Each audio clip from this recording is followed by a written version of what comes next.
think we're live.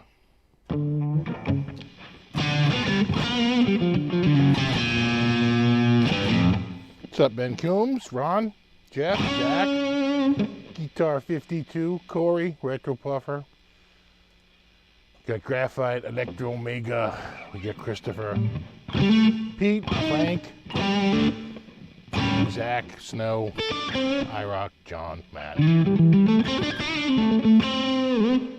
Got Strat CPO, got Jimmy P, Frank C, Chris, Pete, got Steve, got Speaker. What's up, buddy? Got Vince, got Matt, Desert Doug, YJ, WJ, all the J's, Chris, Terry, Addicted to Gear. You got Jim 550.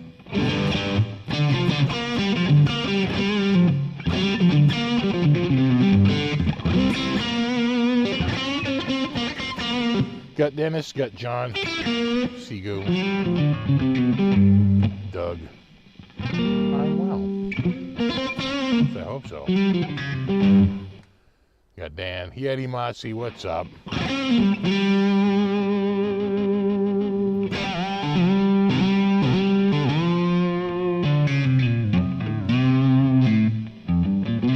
Delayed by advertisement. Damn, I didn't even press the ad button.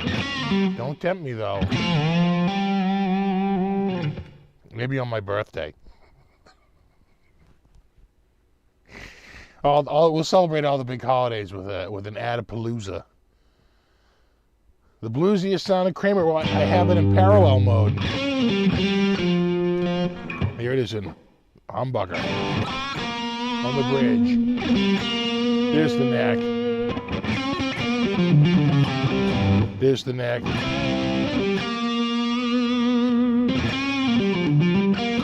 And then you were hearing, I think.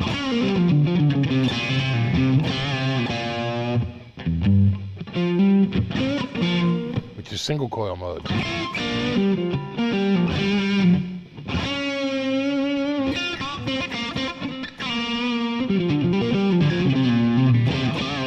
So why am I playing this in a tribute to Jeff Beck?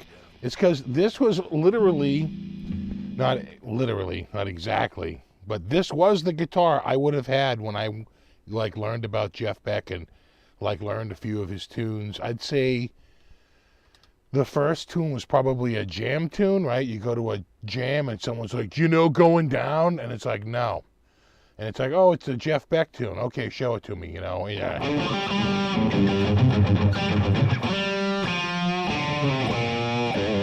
And you're like, oh, that's pretty good, And I'm pretty sure that's the first recording I had of Jeff Beck was the Jeff Beck group, the one with the little orange on the top, on the front. Yeah. We'll get into it. I heard the news. The story actually broke on Strat Talk the day before, on Tuesday, because an insider knew and posted. But they couldn't confirm it, and they're like, stop spreading rumors. It's Strat Talk, not Strat Rumor. And deleted his post. Was like, don't go spreading rumors that aren't true, bro. But it was true, and he did know what he was talking about. So when the news broke the next day, the first person I heard it from was Speaker in the chat. Who I think we saw Jeff Beck together. I'm pretty sure, right, Speaker? I want to say he was the opener for Santana. And the way I remember it, we got there a little late and we were out in the lawn, which of course is filled with seats now because no one on the lawn will sit next to each other close enough. So to sell more seats, they literally put seats out on the lawn, and the lawn's cut down to like 10% of what's out there. But they sold them literally from right to left. You could see like the seat seller. They sold section 1, section 2, and section 3 was completely empty. Now, in section 1 and section 2, where everybody was sitting, they had, because you're out on the lawn, you had to look through like a little slit to like see the, you know, Jeff Beck. They put the screens on, but they had the screen set to daylight, or maybe it's just one brightness. But it was so blindingly bright. I don't know how anyone could have sat there and looked at that screen. But because section 3 had nobody in it, completely empty, they didn't put the screen on. So we went over to section 3, had the whole, didn't have a bunch of people yap. It was one of my best shows I've ever been to. Didn't have a bunch of people yapping. We could see him perfectly. And I remember him playing Beck's Bolero. I remember him playing 'Cause We Ended as Lovers.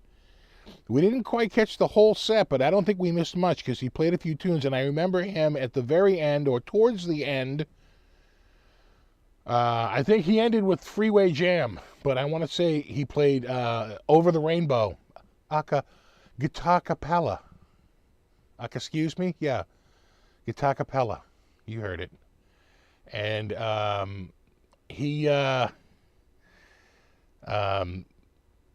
God, he sounded so good. And then we hung out. Santana came on. And, maybe it was just the mix. Thought his guitar was a little mushy. You know, I mean, after the amazing tone that Jeff Beck had, that Jeff Beck sounded just absolutely killer. And then when Santana came out, I thought it was a little mushy. Maybe it was just the mix, maybe because it was a lot more people on stage. I don't know what it was, but we noticed that the definition on Santana's guitar was a little flubby, a little on the flubby side, kind of really mushed in. So, and we left, we said, let's stick around till they play a song we know. And then all of a sudden they went, Oyo como va? We were like, pizza, bro. We got right out of there, went and bought a pizza. Oh, yeah. Yeah, Beck should have headlined. He sounded so good. His band sounded so good. His playing sounded good. And I feel like I've seen him before, but I can't remember. That's the one that sticks out in my mind. But I feel like he was at maybe some other lineup. Like a larger lineup. I forget now. But he sounded amazing. Didn't play a bad note. And just really left an impression. Yeah, so I like a lot of you heard the news, found out it was bacterial meningitis, which is, so sad because it's like a true tragedy because you can't avoid it, right? There's nothing you can do. And so, we lose, and it's just so shocking, and unexpected, because he had been touring pretty recently, and I've been following some of the videos. The dude never lost his chops, like always, to right up to the end. I mean, you can look at footage from September and October, and he's again not like nailing every note, just absolutely nailing it. One thing that did happen, though, we'll get this out of the way early, are the jackals.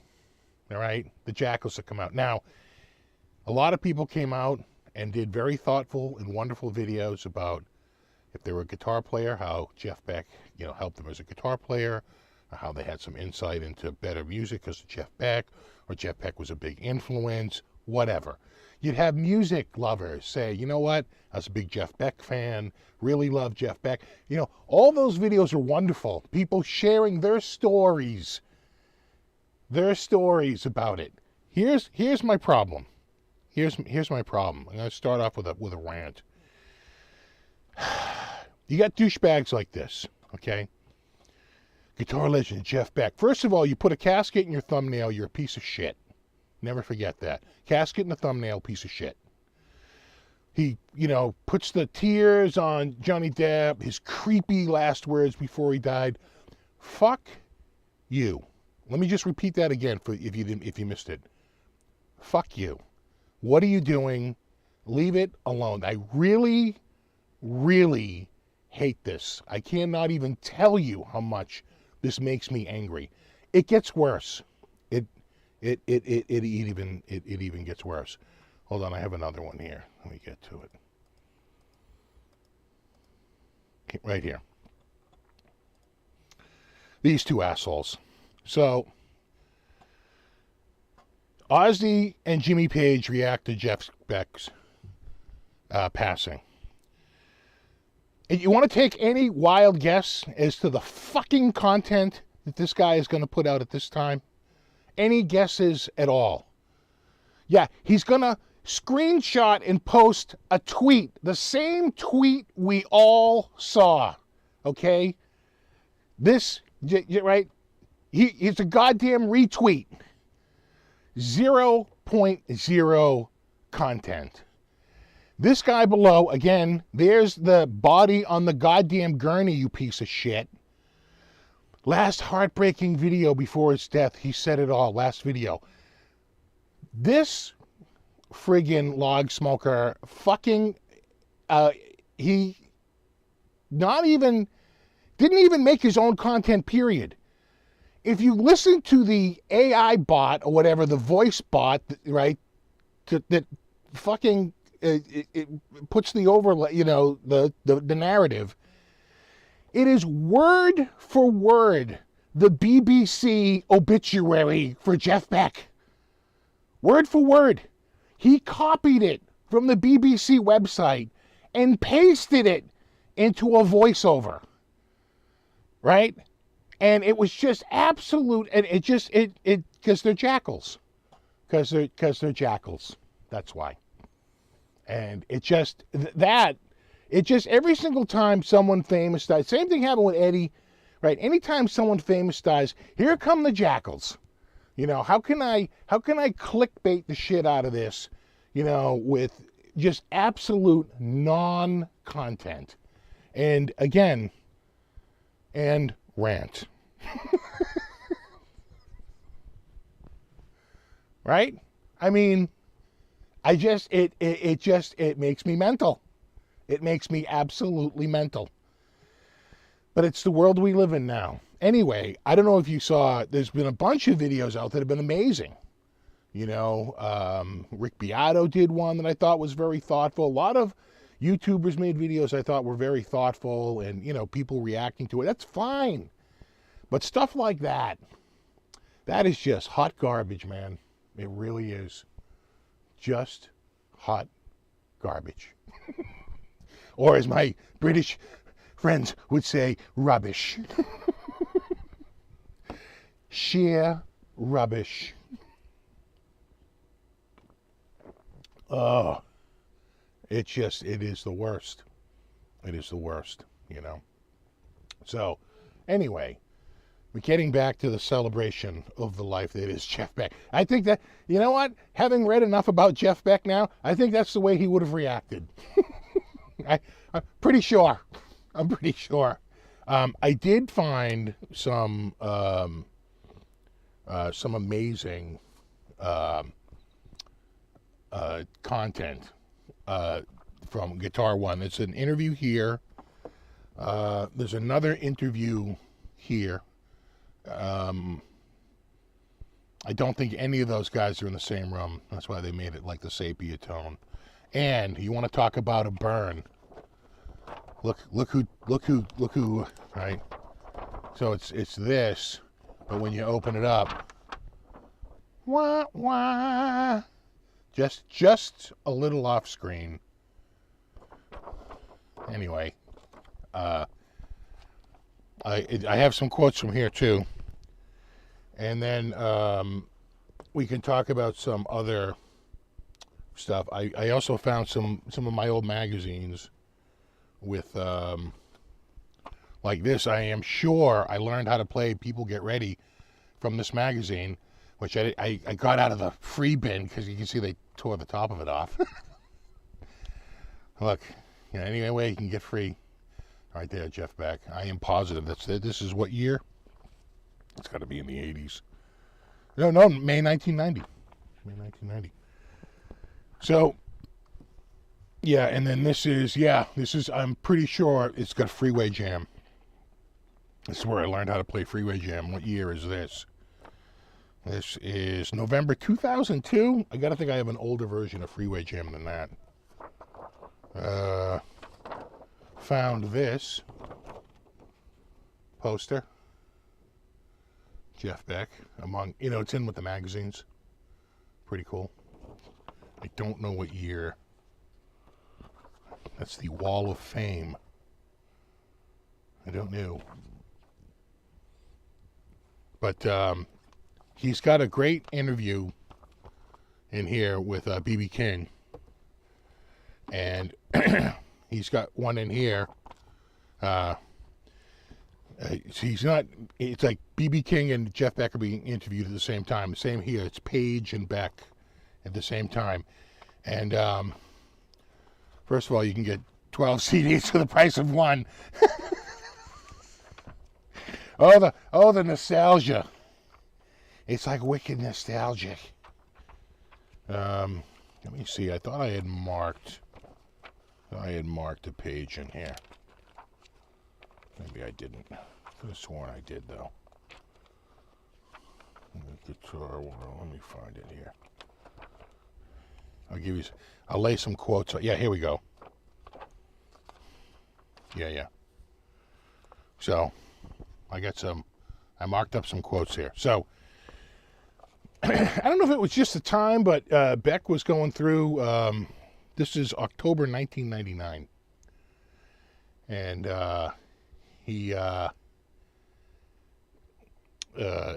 he's being interviewed with Page. Right? So, here's the question from the interviewer. Question: how has the music business changed?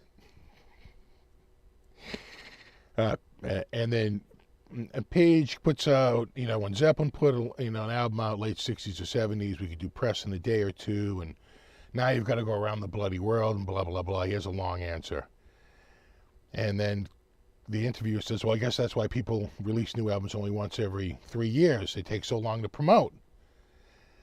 And Beck interjects, do you know how many fucking interviews I've done for my new record?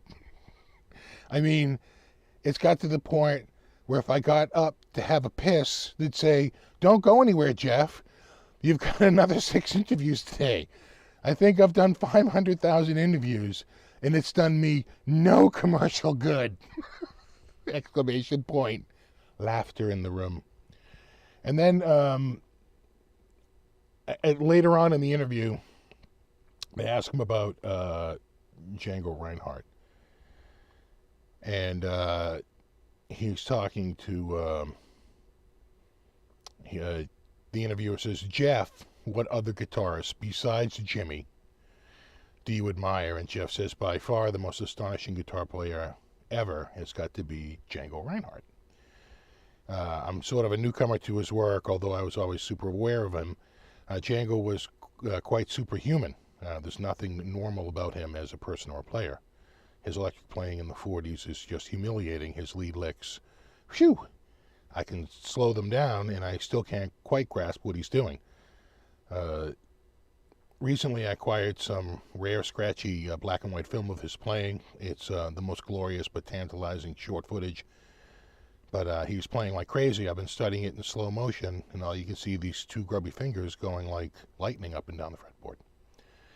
And so the interviewer says, it's incredible, how fast he could play, considering that 2 of his fingers were made useless in an accident.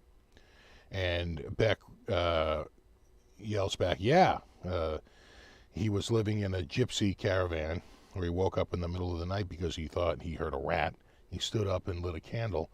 The wax caught fire, went down onto these artificial flowers that he had in his room, and the place just blew up. The result of that was his third and fourth fingers were fused together, and the interviewer says they functioned as a third finger, and he says, yeah. He says you'd see them use them, but it wasn't like a two-fingered guitar player. It was very different. So, and it goes on and on and on. Then he gets into Hendrix, and he says, what about Hendrix? The interviewer says, what about Hendrix? Beck, what about him? He stole my fucking fuzzbox. That's what I love about Jeff Beck. I can't see what all the fuss is about. That left-handed trails off. Actually, he inspired me to try to play left-handed just to see if there was any oil in their well. Just to see if there was any oil in that well. There wasn't. I was like, oh man. Yeah, let me play left-handed. Maybe I'll have like a, that is funny. That is just a tiny excerpt from this issue of Guitar World. That would be October 1999. There's this one here. He's being interviewed at the same time as B.B. King. So they're in the room together, just like he was in that with Page. And I have a couple of ones from this as well.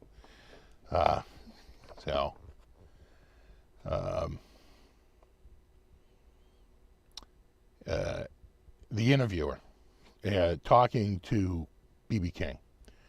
You and Jeff both cite Django Reinhardt as an influence. Right, back to the Django Reinhardt again. King, I never heard him say it, but I have to think that Les listened to him some, because B.B. King talks about Les Paul throughout the interview. The interviewer, he tends to downplay it. Right. In other words, the interviewer is saying Les Paul tends to downplay how much he listened to Django Reinhardt. But if you do think about it, very similar playing. King, he came and sat in with me the other night, and I still hear some Django in his playing, but I didn't want to embarrass him about it.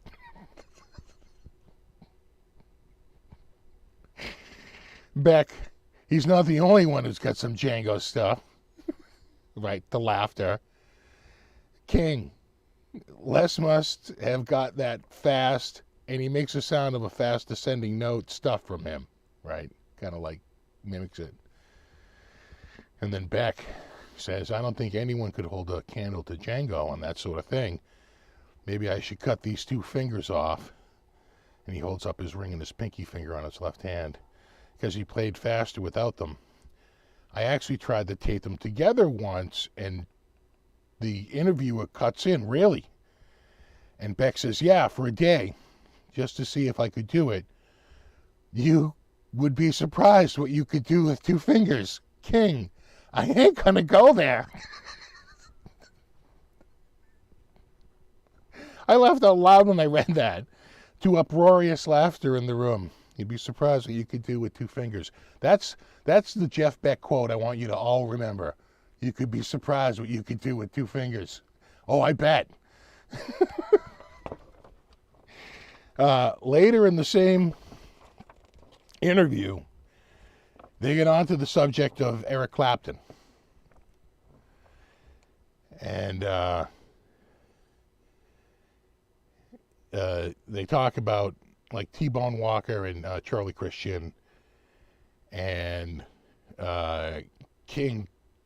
B.B. King is going on with this long answer, but at the end of his answer, he says, when I was in England, there was graffiti on the wall that said, Clapton is God, so he's my other God. Beck falls off his chair with laughter. King, speaking to Beck, you probably saw it, I swear I did. Oh, well, they literally write that in the article. He blows raspberries, falls to the floor. The question is, the God of what? Shots fired. He's hated me all of his life, so... King, really? No, you're just kidding. Beck, no, I really think he doesn't care for me. King, I'm so sorry to hear that. Beck, he never calls me up. King, well, he doesn't call me either. To uproarious laughter in the room. I was like, oh my God, Beck, perhaps he was out buying suits.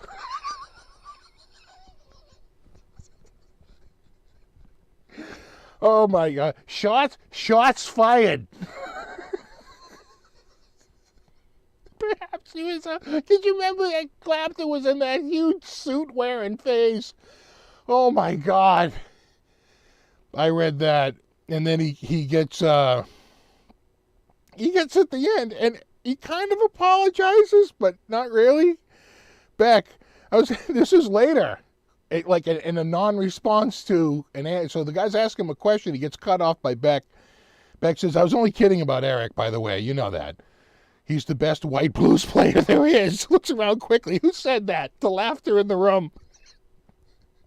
King. Now, I don't see it that way, Jeff. I'd say he's the #1 rock and roll guitarist, in my opinion. And he plays blues better than most of us. To laughter in the room. The way I put it. And it's the damn truth to me. But he ain't got a damn thing on you. And I'll leave it there. B.B. King. Speaking about Jeff Beck.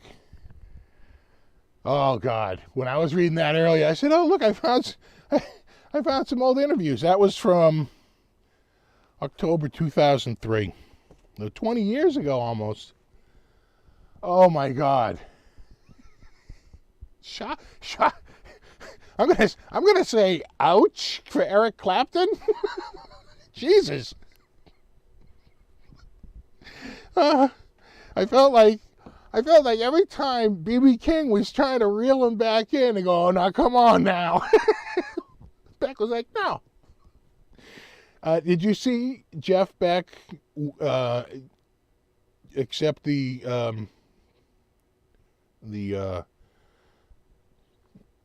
award for his induction to Rock and Roll Hall of Fame with the Yardbirds? This is before he gets inducted for his own music. And Jimmy Page is up there, I think Eric Clapton, everyone from the Yardbirds. And Jimmy Page is he's like the closest one, but he goes, go on up, and Jeff goes up. He's like, yeah, well, I've made music after the Yardbirds, but anyway, someone told me I should be proud about tonight, but I'm not. Because they kicked me out. To uproarious laughter. He goes, no, it's true. They kicked me out. Fuck them. And he walked off. And that was like, oh, mic drop. And he was like joking, but was he joking?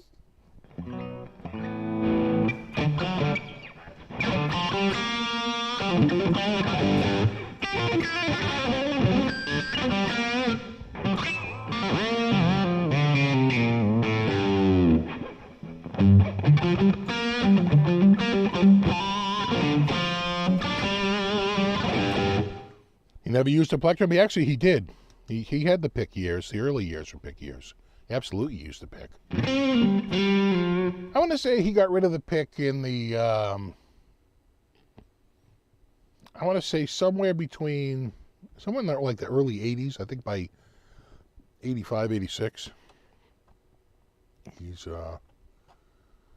He's all moved on to just the fingers. In fact, I remember having an interview where they talked about that.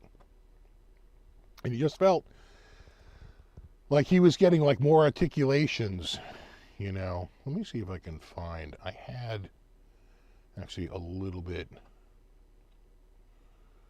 more here. Let me see. Where would that be? That would be here. When you have so much crap, I think it's trying to find the right folder here.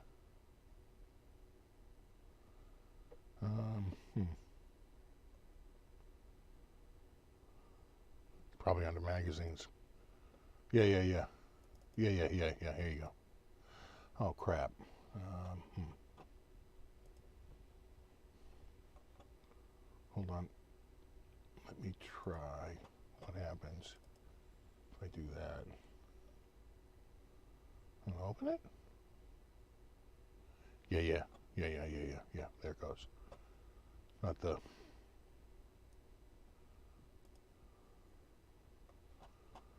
Not the... It's opening in... It's opening in Chrome. Yeah, yeah, yeah. There it is. There it is. Yeah, yeah, that's it. So this is... I found the original sheet music. This is literally the sheet music I used to learn because we ended as lovers. This is from Guitar Player magazine, November of 1985. That's really when I started. It's like I had the, I think I had the tape already. I had the Jeff Beck group already with Going Down, and I finally got Blow by Blow, and this was on it. So this is just such a wonderful tune. I remember learning this like in the 80s on this guitar, on a friggin' 84 Kramer Pacer Beretta. Now, this is a Pacer Imperial actually. But so do you know the story behind the Stevie Wonder tune? So there's actually a little bit of a backstory to that. So Stevie is supposed to write Jeff Beck a tune, and he writes him Superstition, a really, really good tune. But before Jeff has a chance to record it and put it out, the record label for Stevie hears Superstition and says, "What are you, nuts? That's a hit single. That's a new house, baby." That's no. And they rushed it out. They got it out before Jeff Beck could get his out, sort of undermining, Jeff Beck. The record label was adamant. They're like, no, we own you. We own the song, and anything that pops out of your brain is ours. And yeah, we're putting that out. So the song goes out. Jeff's miffed, and Stevie made it up to him by giving him a song that was written for his wife's album. Was it Skia? I forget her name.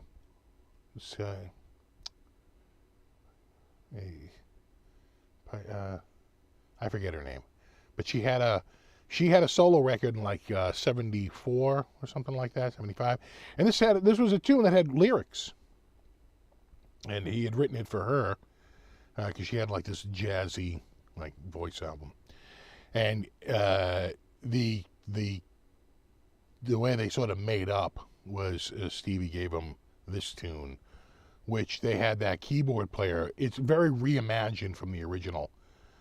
Do that wonderful tremolo electric piano at the beginning that it just sets a mood for that tune.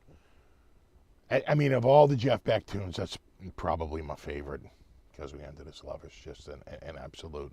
And that is literally where I learned it. Right here, November 1985.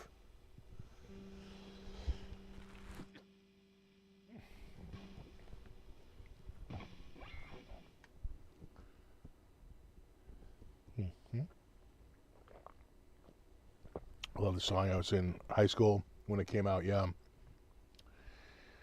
Yeah, similar to melody to Careless Whisper, yeah.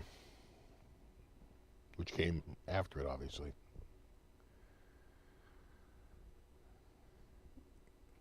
Yeah. Beck was like working with Stevie, and then he's like, "Oh, write me a tune." Okay. Yeah, Jeff toured with SRV. That's one of my biggest regrets. I had a friend, I had so many friends go to that show out in Mansfield and saw, Beck with Stevie Ray, and then they come out and do a big jam together at the end. I'm sure that was amazing. Never wound up seeing Stevie Ray live, and I was like, oh, I'll see him on the next tour. That was like right at the end, right? I want to say that was Beck was touring for, you know, Guitar Shop, and right, and Stevie Ray was touring for the one with Tightrope on it, right? I think. So friggin' bummed that I didn't go to that show. Oh, I'll see him next show. I'll see him on the next tour. But there was no more tours. Luckily, I got to see Jeff Beck. But, you know. Yeah, a friend of mine saw SRV at the Orphan. He had front row. Front friggin' row. Yeah, the SRB Beck stuff is magic. Yeah, really. Those were that was the tour to see, man. You know. We saw him 3 times, man. I got his autograph. Oh, wow, that's nice. Last time we opened for... Oh, that's awesome, dude. That's very lucky. The only one I ever got an autograph from is Frank Zappa. He signed it F. Zappa. Yeah, and I saw Lisa Marie died, too. That was sad.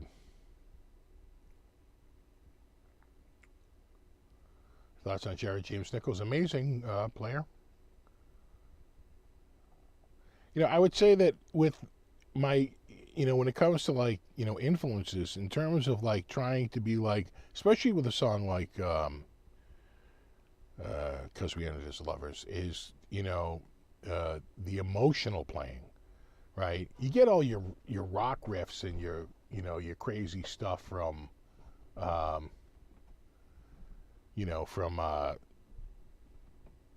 Randy and Eddie and, you know, stuff like that. But when you wanted the real emotional stuff, it was usually David Gilmour, Jeff Beck, right? Some of the more, you know, even Stevie Ray was sort of a fine line between the real heavy emotion and just the raw energy, like ripping stuff, you know.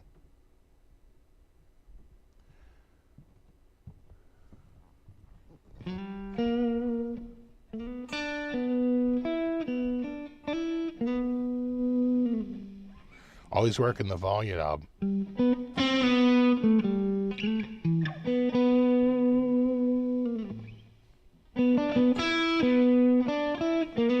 What's up, Landon?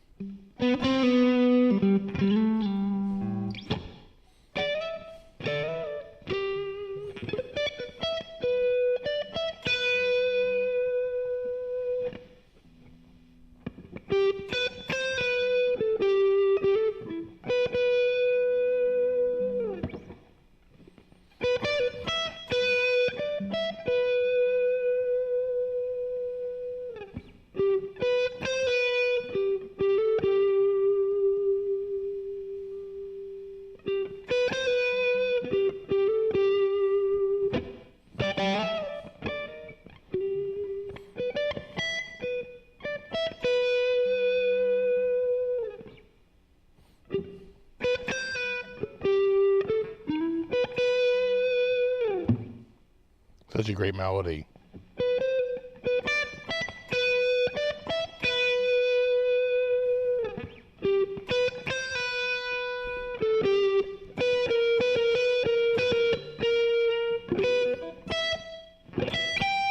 Yeah, something like that, right?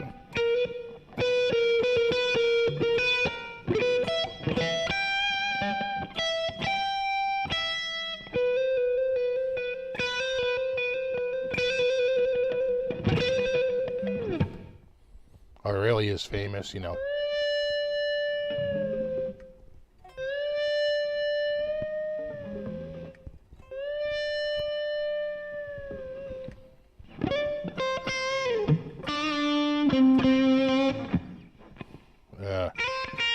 Yeah.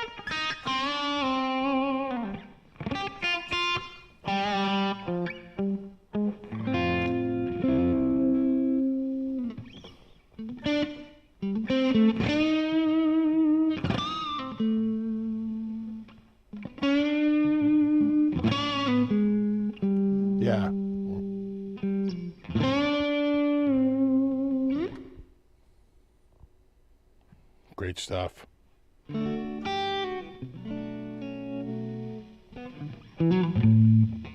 G first, right? Curtis Mayfield, right?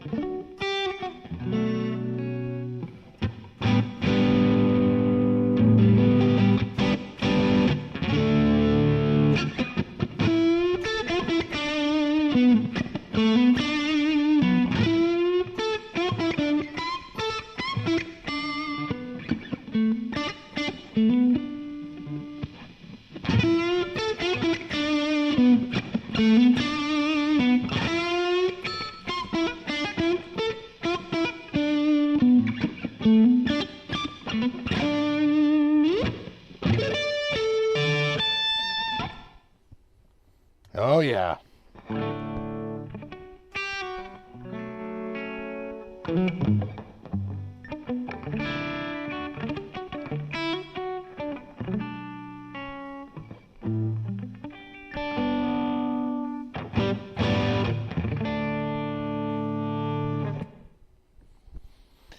Yeah, his sports car, enthusiasm was well documented. The dude was into hot rods, without a doubt.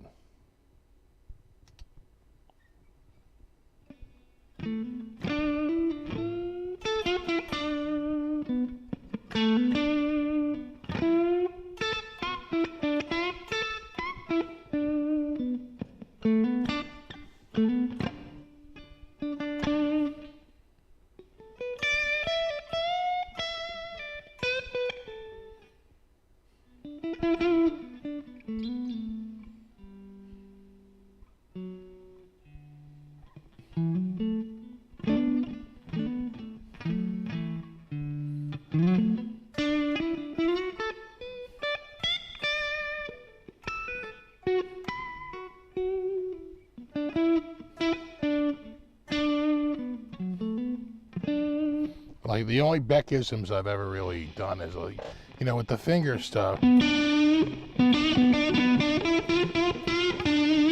Like, sort of like the over bending and the over.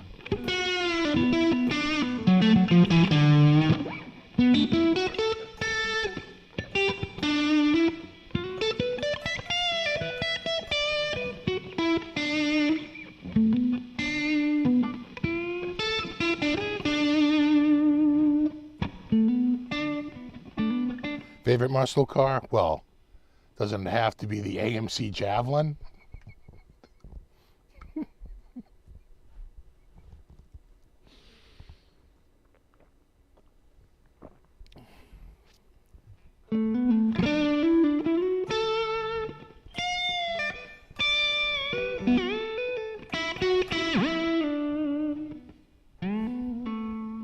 And I think ending a riff with... I totally got that from Beck.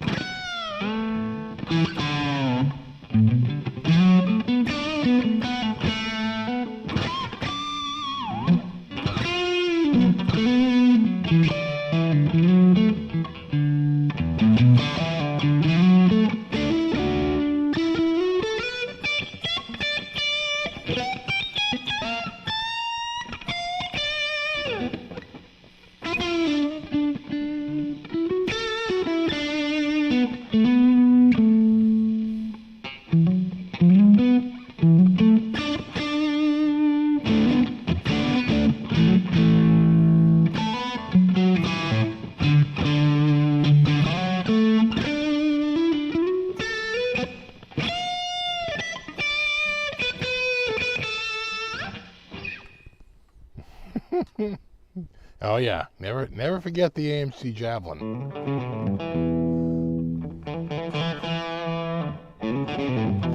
Like, even that is kind of like...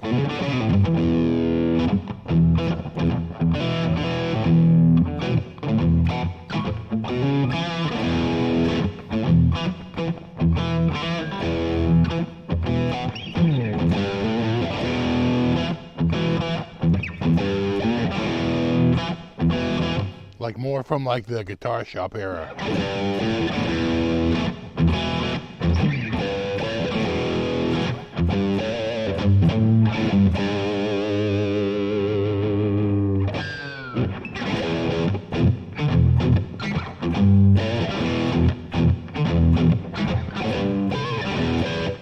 Yeah, Greg Koch is probably the master of like figuring out all the different styles. If you've ever heard him play like Page or play like Stevie Ray or play like, he can really get those styles like down. And Beck, he can really nail.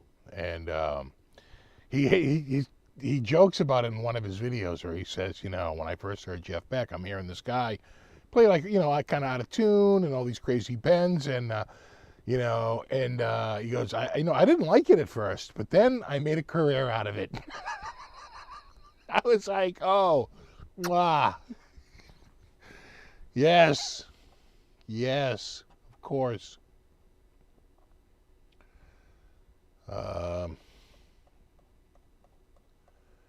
think I had another, let me see if I have another magazine in here. No, that's not it. That looks like hot garbage.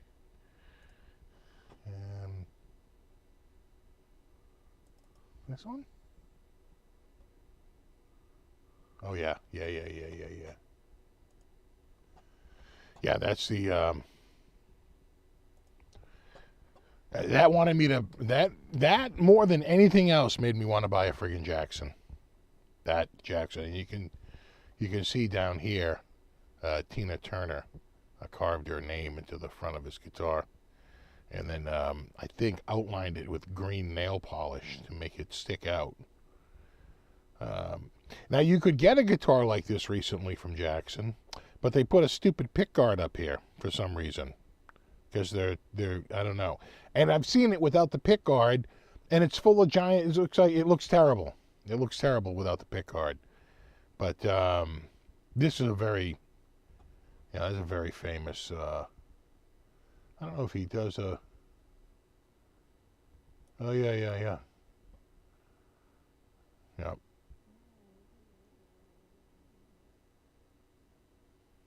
Oh, look at that. The Gibson Designer Series. Nice. Bring them back, Aljon. Look at that. Well, a couple of graphiques. Let's oh yeah.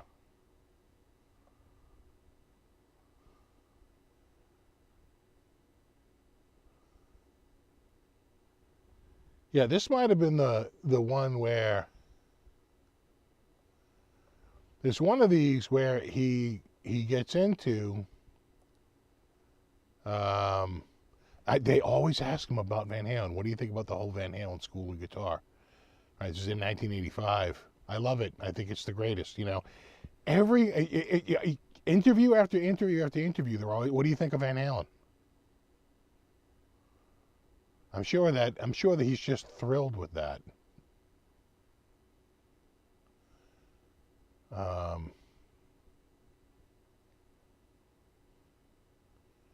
He also talks about almost getting into the Rolling, like joining the Stones. That might have been in another. Yeah. What do you think of Hendrix? I mean, he had to be just so annoyed. What do you think? You're interviewing Jeff Beck, so like, what do you think of Van Halen? What do you think of Hendrix? It's like, who are we talking about here?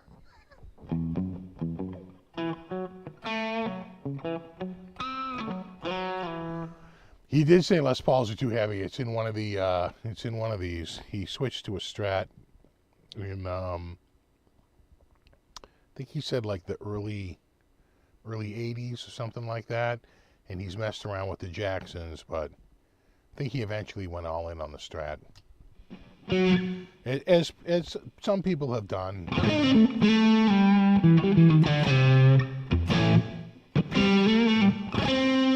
What's up, Dave?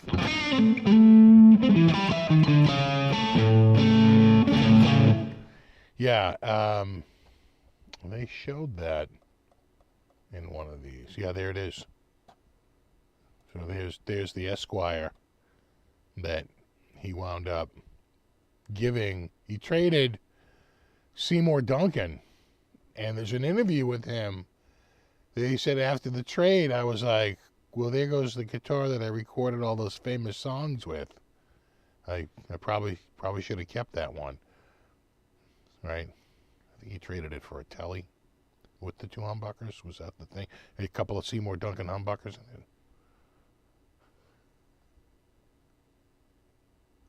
But that was the famous Esquire, current owner, found for Guitar World and owned by Seymour Duncan of Santa Barbara, California. A previous owner, Jeff Beck. Boy, I mean, sometimes I think you're like rubbing it in his face. Jesus. Leave the guy alone.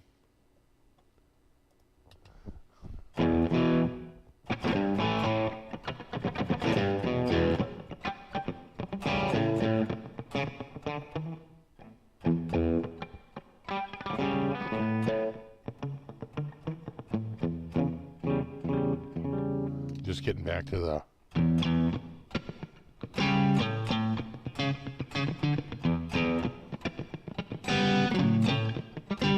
I'm sorry to hear about that, Gary.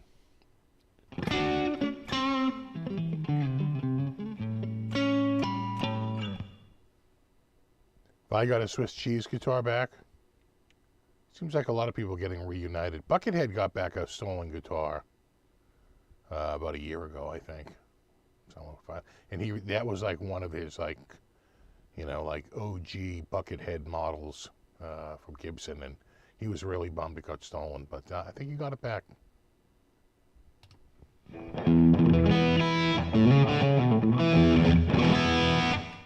Yeah, you know what? It's funny you say that. Laser sauce. That laser's a bit saucy. Jeff inspired me to own a black Les Paul. Kind of same here, even though his was technically ox blood. Same here. I in no small part did the cover of Blow by Blow like enter into my mind when I was buying that black Les Paul Classic.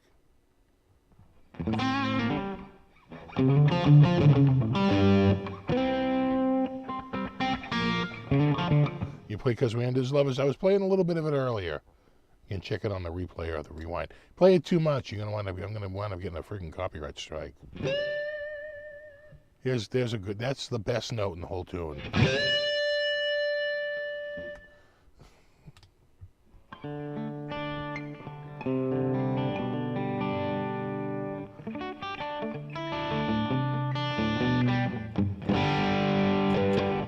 What's my favorite JB song?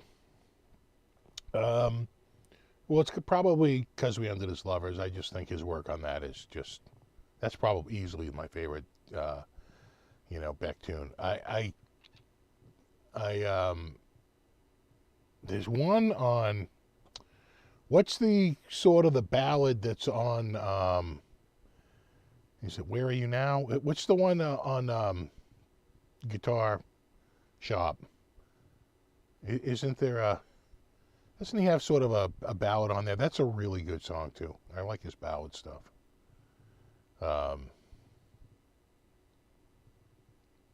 And I love his sort of like guitar cappella, solo stuff. Obviously, somewhere, Over the Rainbow is, probably the,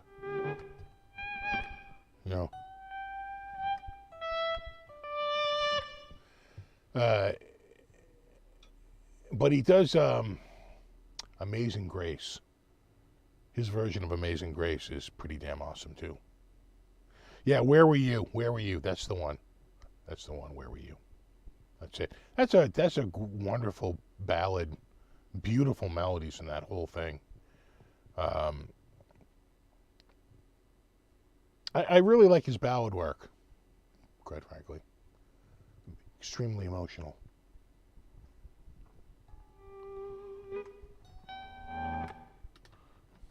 Turn that all up.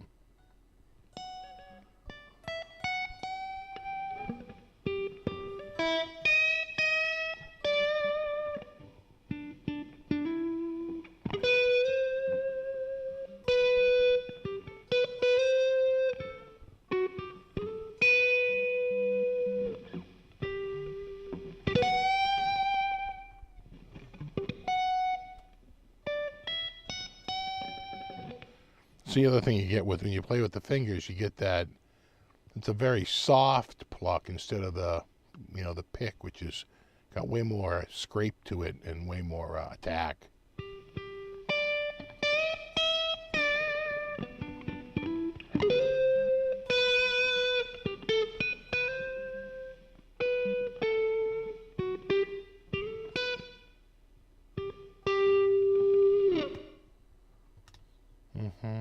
There's a great video of Jeff Beck doing People Get Ready, and who quietly sneaks up onto the stage and surprises him, but Rod Stewart, like they're playing in L.A., and he's like, whoa, where'd you come from? I think they're playing like the Orpheum or something like that.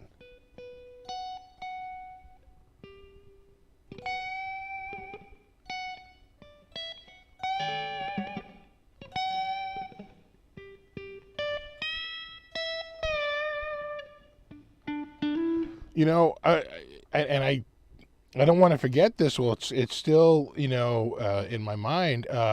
Jeff Beck plays on 2 tracks on Ozzy's latest album. That album came out in 2022. He's on.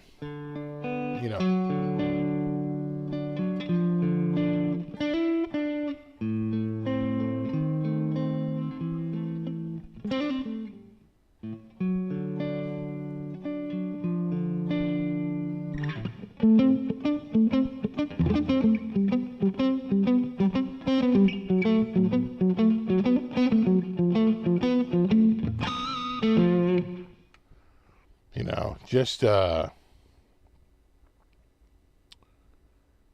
you forget how he's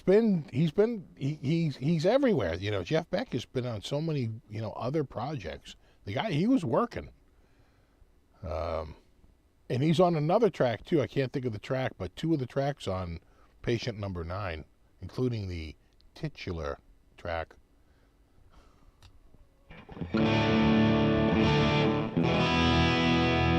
Right.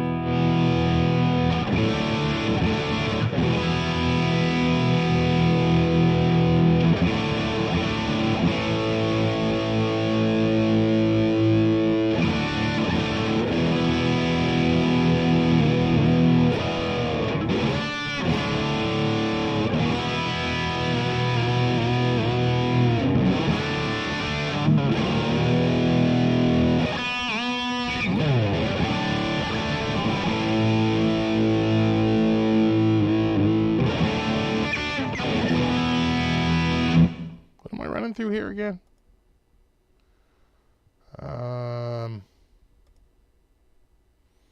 Oh, it's that Brit, but it's got it's on a lower setting and it doesn't have anything in front of it. It's a right. And it's got a different reverb. It's got a tighter, like, room reverb. That's why it's...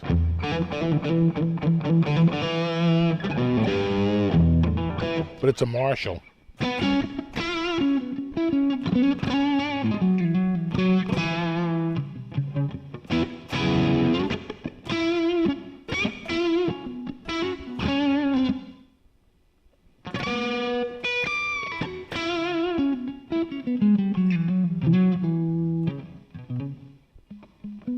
Thousand Shades is the other song from Ozzy CD, yeah. I knew he was on 2 cuts. And sounded great on both. I was like, damn, look at you. Keeping his name out there, keeping going. And, a lot of guitar players, you get older and older. It's hard to keep it going, right? It's hard to be the same awesome player you were when you're even in your 40s or 50s, when you're in your 60s and 70s, right? It gets increasingly more difficult. And right up to the end, I'm telling you, man, that dude, he didn't seem to lose anything with his playing. You never heard a bad note. You know, and again, you can look at footage from this very recent tour, and it is just note for note perfect. Despite being, 78 or close to it.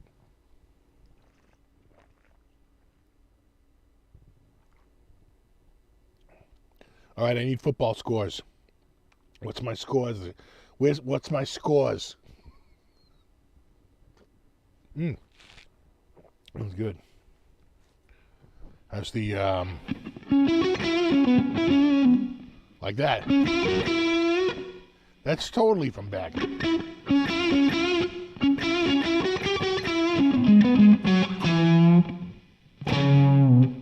Even that.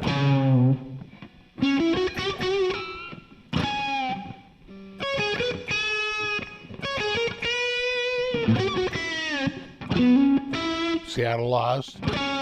So San Fran won.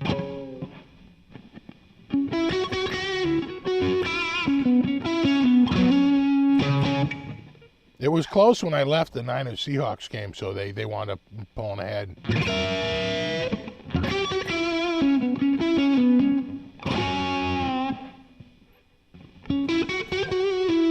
Yeah, you can do it without a pick.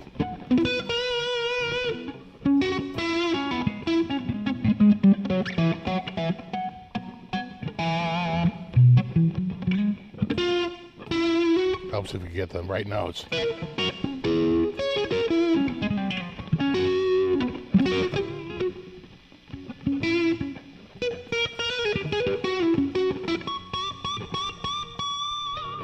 Got to do that with the fingers.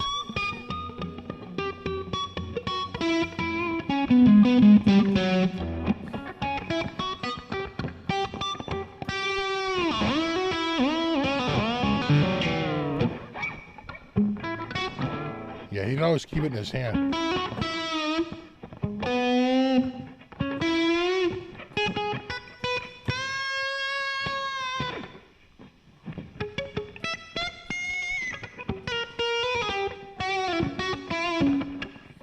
Am I pulling for Brady over the Cowboys? I don't know. I'm kind of indifferent. I think once my regular team is out.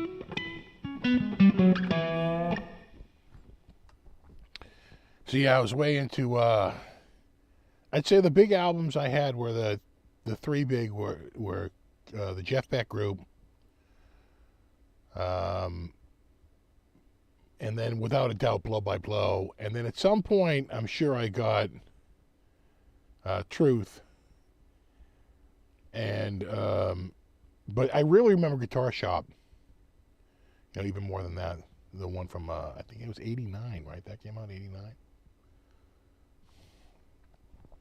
Wired was the other one. That's the one I couldn't think of.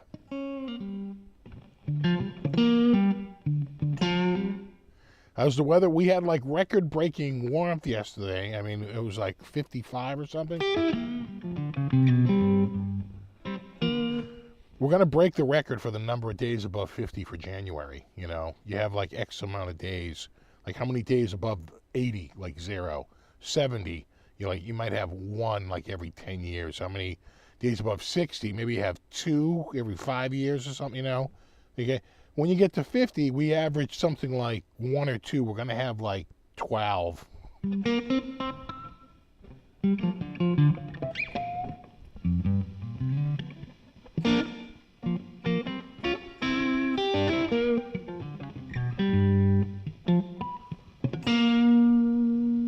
Yeah, Big Block is a great tune. I'm doing all finger stuff.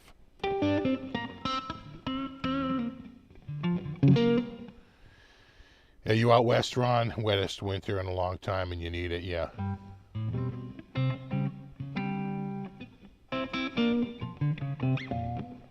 I think the temperature finally dropped. I think it's down in the 30s now, which is where we're supposed to be. Utah, yeah. I think that counts as west.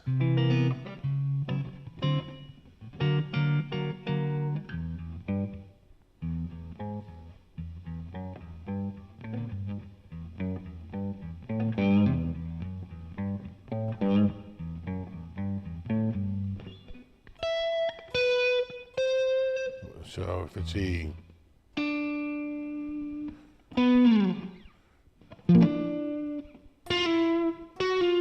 Yeah.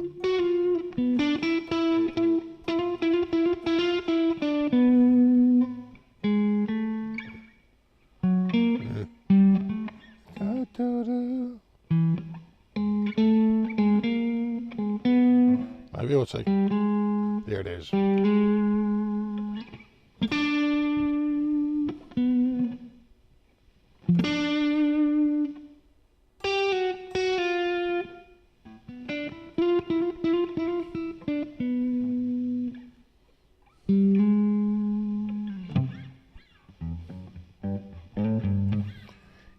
I remember Jeff Beck basically saying, like, if you can't play this, he's like, you probably shouldn't be playing guitar. That was a great interview. You ever see that interview? He's like in his living room or something, or he's like at his house or at his studio. He's got a bunch of guitars there. You know?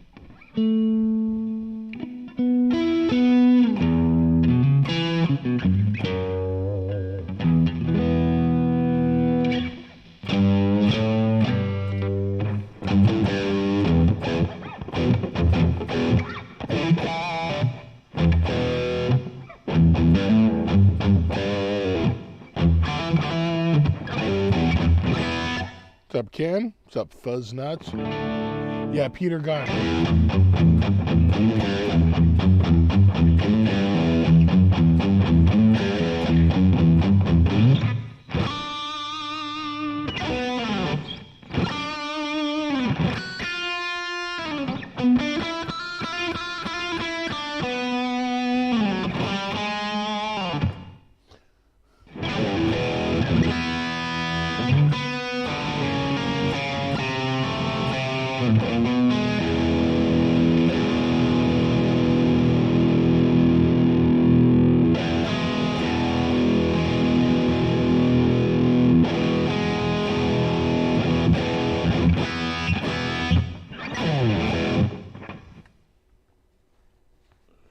Yeah, that's Mancini, right? Harry Mancini.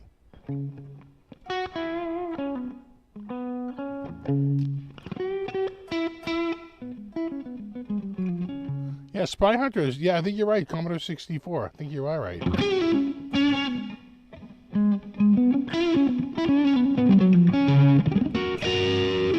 Oh, yeah, Roy Buchanan had a great version of Peter Gunn.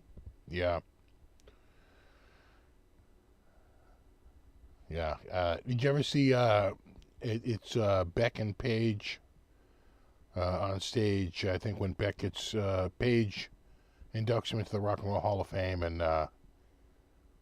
they do Peter Gunn, and they do Train Kept a Rollin', and they do Immigrant Song, and you know, Jeff is playing sort of the melody on that, and it sounds really good. Really kicking ass.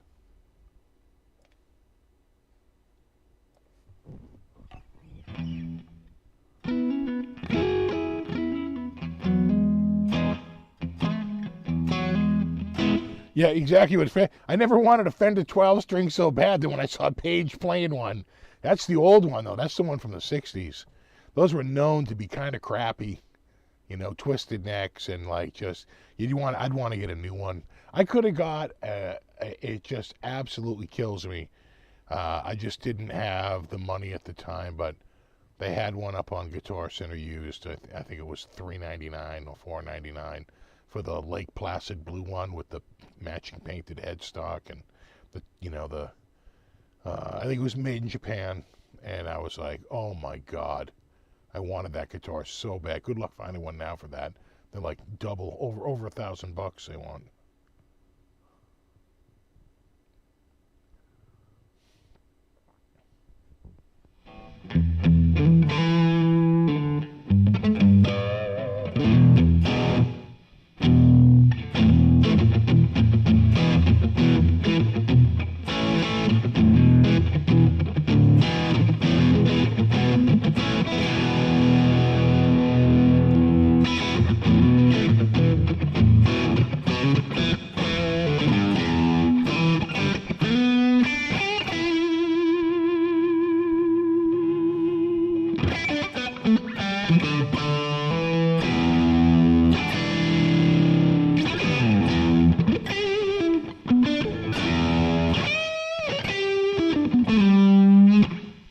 Even that sort of Beckish. He was the first person I ever heard go, you know. I was like, oh my God, nice.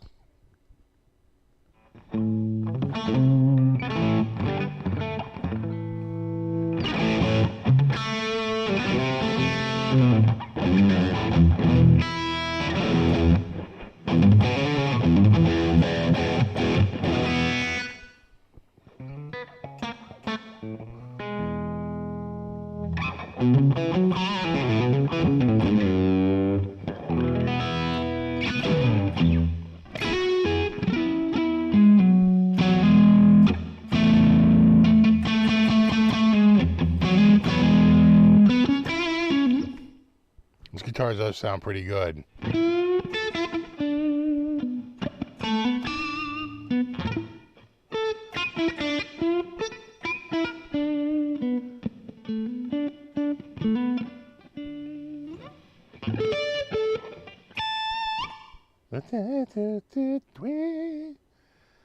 Yeah, it's very, very stratty.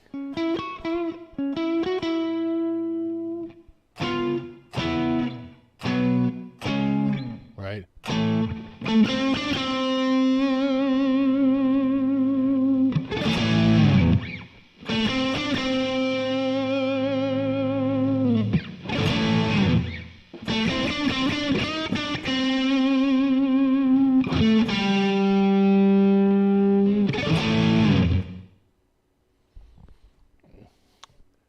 This is the JB Jazz set, so you're just listening to the jazz, but I think I have it in coil split mode. So that's a single coil. Humbucker.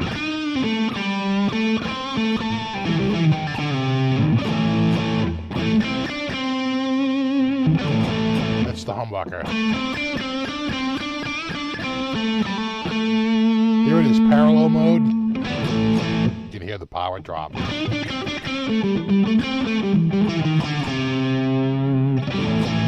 then here it is, the single coil. Oh, sorry, wrong button. That's single.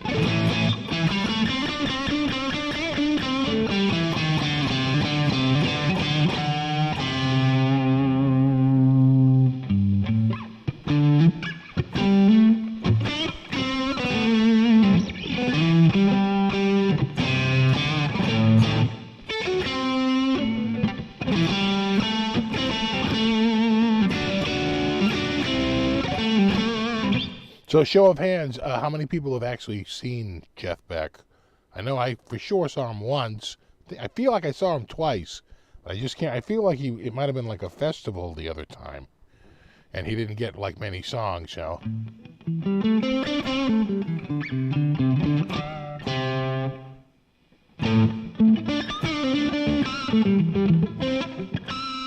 Twice, yeah, twice. Speaker says once. Ron Padgett never did. I never saw SRV either. I never saw James Brown. That was a huge regret, too, because I had many opportunities and didn't go. I'm going to feel the same way about Tony Bennett, too, because he's a goddamn legend. Snowlancer says 3. Coots, I wish I had. Matt says he never saw it. Jeff K has seen him. Sigu, wish I could show my hand. Okay. There's a guitar guy. Saw him with SRV. Yeah, that's the one. Rock and Rob 3 times. Graphite and Cigars 0.0. Yeti Matzi 0. Dennis Ellis 0. Luke saw him with SRV. Cobble Hall. Nice. Saw him with SRV. See, that's the tour I totally regret not going to. Michael never saw him. You know. Gucci saw James Brown. My wife saw James Brown, too. Really, really regret it. Madam Awesome. Oh, that dude, that's awesome. 95, Tingley. Or Tinley. I'm going to call it Tingley. Tingley Park. Retro Puffer 0. Steven 1 time. Zach 0. Never seen him live, and he owns Strat CPO 1 time. Rough and Ready tour. Wow, that's a there's a tour. 72 or 73. Now you could smoke in there anyone. Everyone's smoking in the hall. There's an ashtray in the elevator. Some with Paul Rogers. Yeah, I know a few people that saw that tour too, the Paul Rogers tour.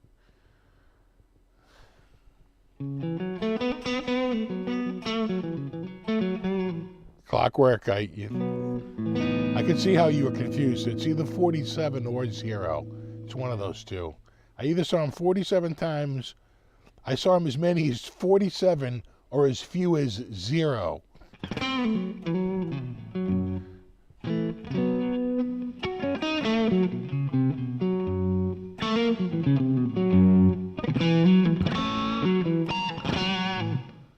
Got his autograph, wow. Beck twice and SRB once, wow.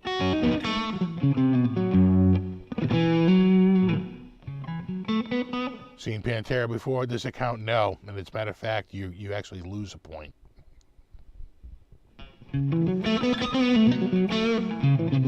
They're the anti-Beck.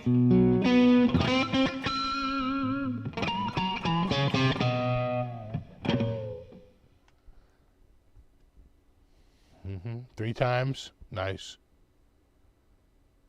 Wife says she likes your voice. I told her to get you to sing one.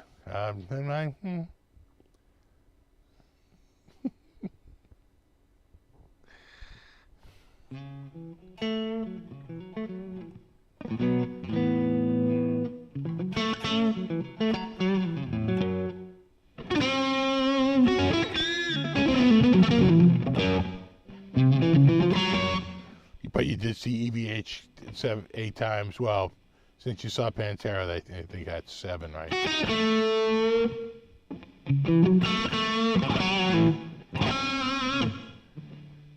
Coots, 8 times. How many times did I see Van Halen? I think 5. 2 on the 84 tour. On the 5150 tour. Some on the OU 812 tour, and then the Monsters of Rock tour. That's 5, right? You never saw Pantera? Good. So those 8 count.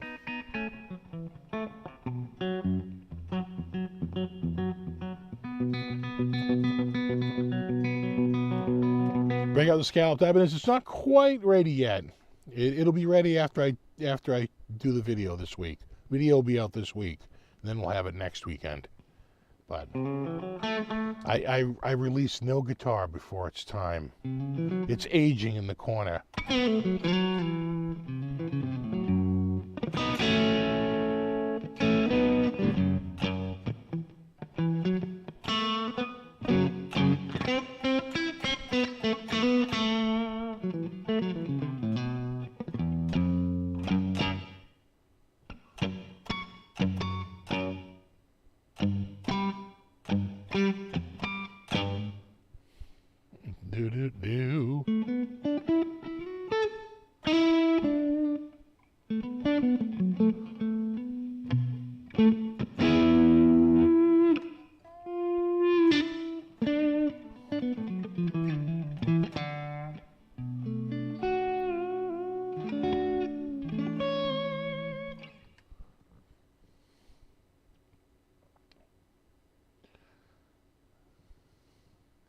Yeah, I know, right, Calvin? You get all those, exactly. You find those concerts out there. You know?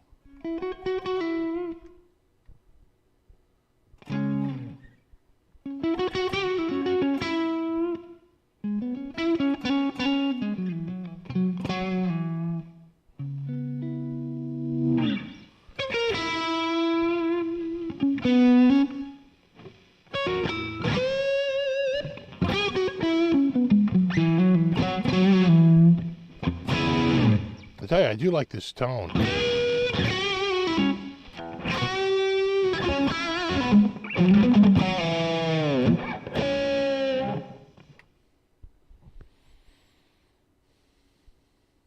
Plus, it stays in tune.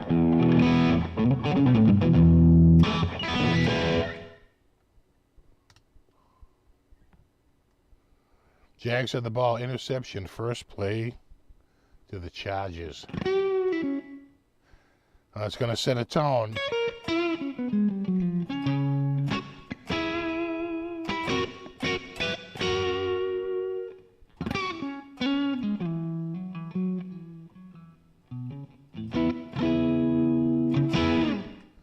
So Jerry Lee Lewis. Here's a show. I went to a blues festival. I want to say Buddy Guy was there. He had a good set. Trying to think of there was another big headliner there besides. Buddy Guy was like early in the day to try to get people in the seats. Then it gets quiet with smaller acts, and then I forget, there was a couple of big acts. I forget now. I don't think it was B.B. King, though.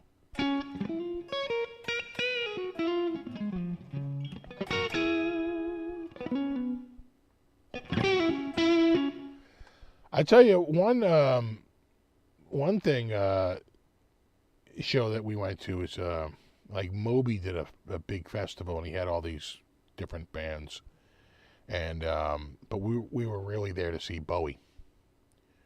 But one of the opening acts was Busta Rhymes, and Busta Rhymes couldn't get his ass to the stadium, to the venue.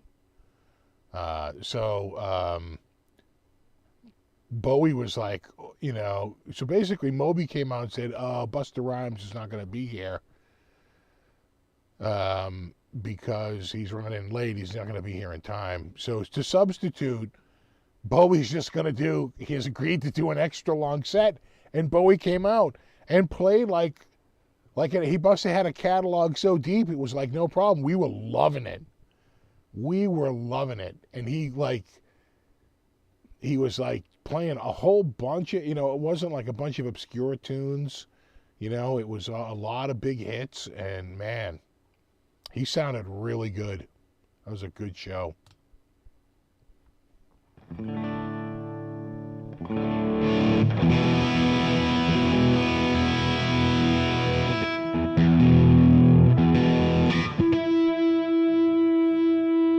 He couldn't bust a move.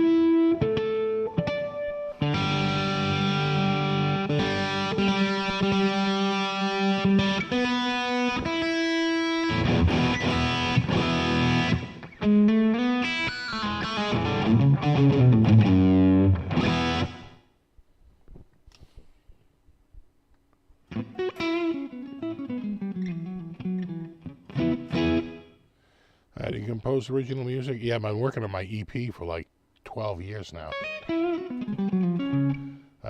Do a backing track. Yeah, it's in the works. It's always in the works.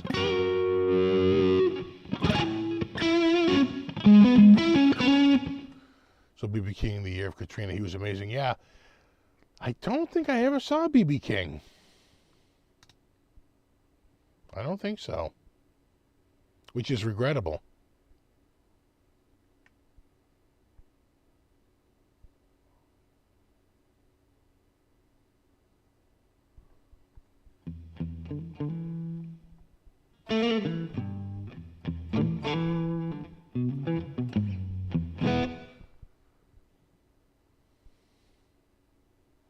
Yeah, Bowie's catalog is very deep.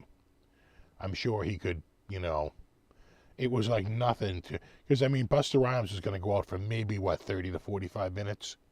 You know, that show is over pretty quickly. But Bowie just tacked on to his thing. So instead of Bowie coming on at like, 8:30, Bowie went on at like 7:30. And played through like, I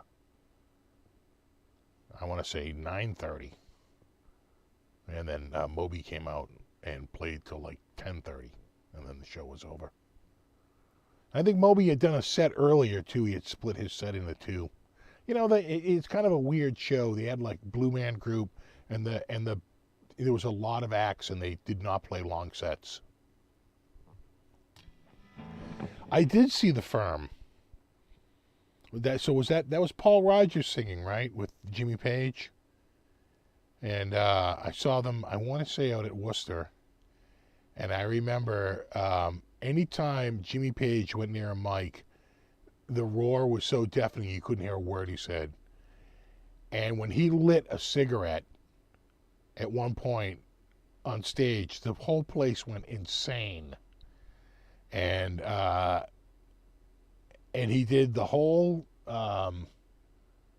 big, long, laser show with the bow and, pom, pom, pom, pom, pom, pom. I mean, the whole thing straight out of Song Remains the Same. It sounded amazing. Yeah, Radioactive, right? That was the hit. Just a radioactive, radioactive. Yeah, hip-hop sets are usually short. Yeah. And it was a lot of, like, techno and EDM, sort of mixed in. Again, the only reason we were there was to see Bowie. And we got our money's worth, without a doubt. Yeah, it really was. Yeah, he lights a cigarette, the place goes insane. Again, it seemed like whenever he tried to talk, he'd walk up to the mouse, I can't hear a word he's saying. I don't know any Malmsteen.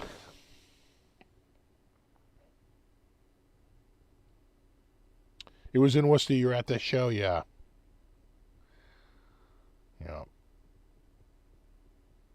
Did they put a double neck Gibson on stage? I don't know. Did he? I forget. Did he play the double neck? I don't know that he did. I'm trying to remember if he actually did whip out the double neck at one point. I don't think he did, but who knows?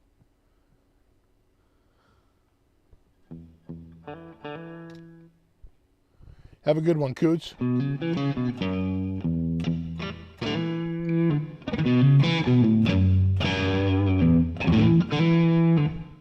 Slash used to take fines to smoke on stage, maybe.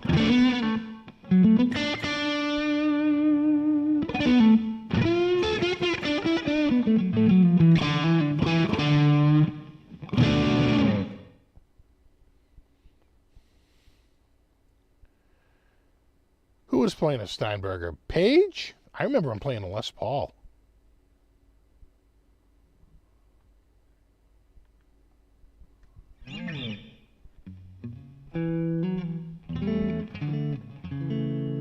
Yeah, I don't know if I can play Send in the Clowns. They gave me a little.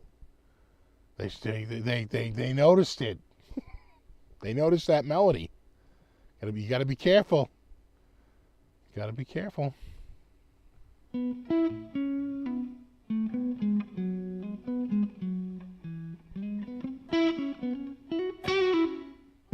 Exactly. Send in the strikes.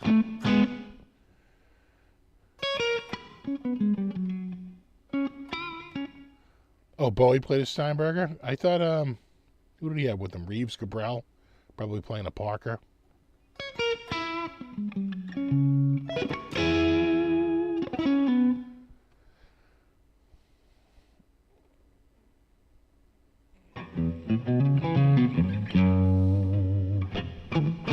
$11,000 every time a cigarette gets smoked. That's just for the pack of cigarettes.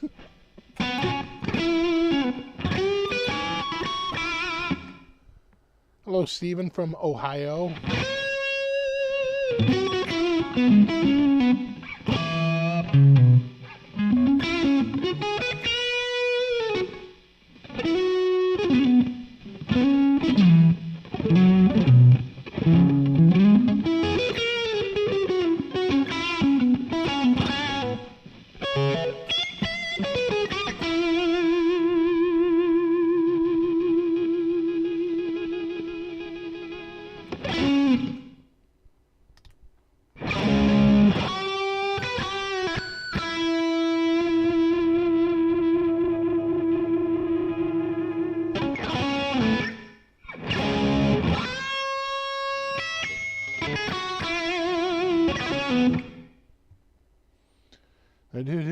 Do 829, man. Charger 7, Jag 0.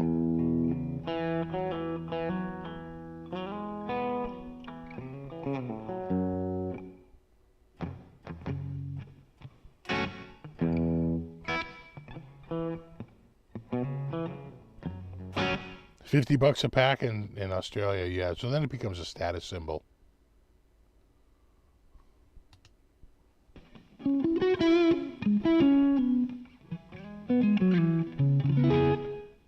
I have a Steinberger. I have a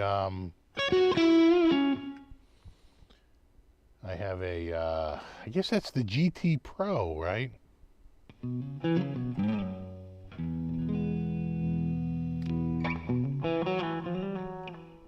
Second Charger's interception, man. Thanks, Mike.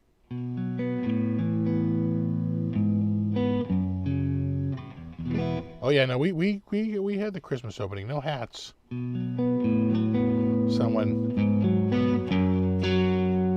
was listening.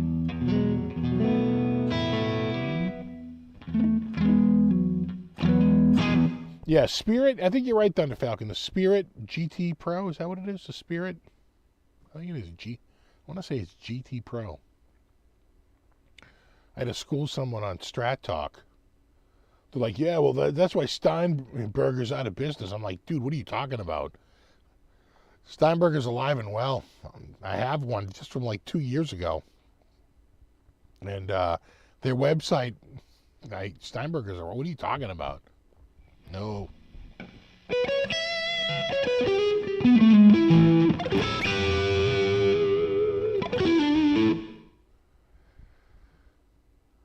Ben is back. No catchers. I have a couple right there, but I haven't been wearing them. I get they're a little warm. I need the breathability of a cotton. It's like putting a friggin' sausage wrap around. What I think of Nuno? Nuno's good. You know, Nuno is he came out a little bit. You know, when did they pop in like 91, 92?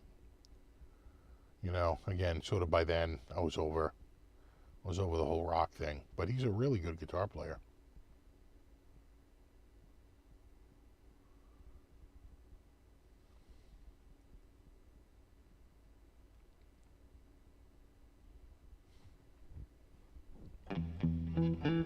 On the hunt for an SG? They're out there.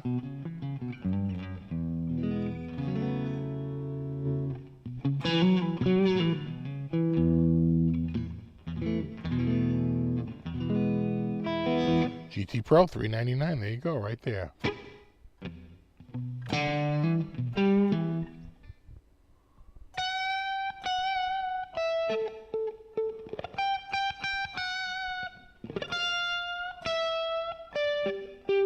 Thing is, that sounds more like it.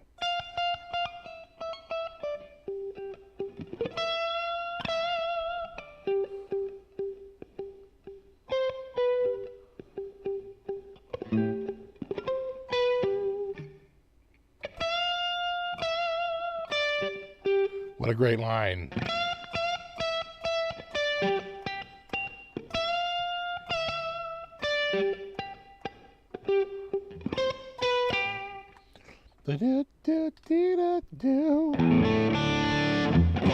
Thanks, Dan.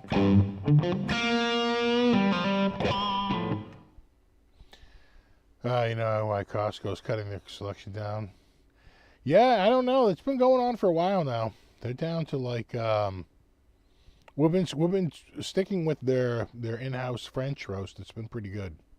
I swear to God, it's exactly the same as the Starbucks.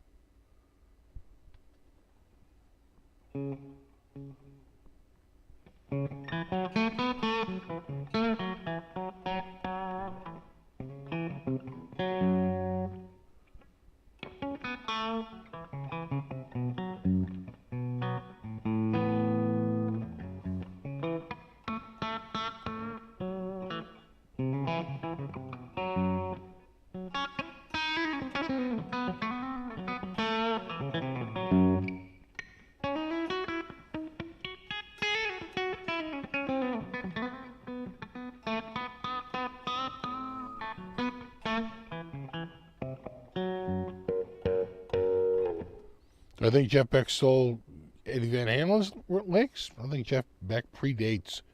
I think Jeff Beck's riffs predate Eddie Van Halen. So no. No. They're very different players.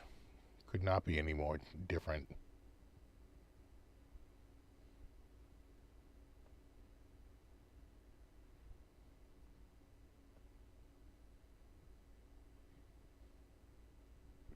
Wilkinson trims, you know, I'm trying to think. I think I've had some Harley Bentons with the Wilkinson trims, and they were pretty good. You know, I'd have to double check though. Oh, thank you, Artie's Place. Always appreciated. A little coffee.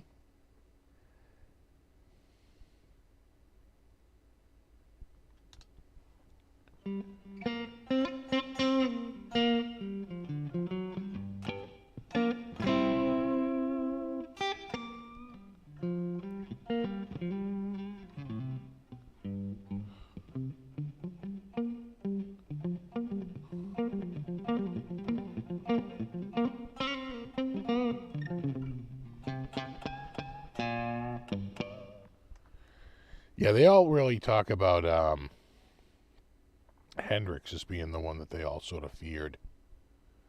That Hendrix showed up and was like a prodigy. And they were like, oh, geez. Now we got to compete with this guy. Right? He's the one that showed up on the scene in England and was just kicking ass. And I would say that they sort of felt the biggest competition. Like when you read a lot of the interviews, he gets into like Hendrix and basically saying how like he was the one that everybody was like completely floored by.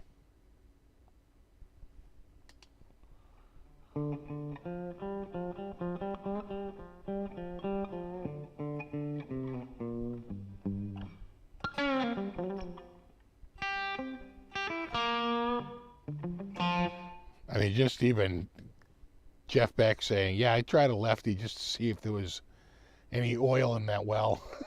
There wasn't.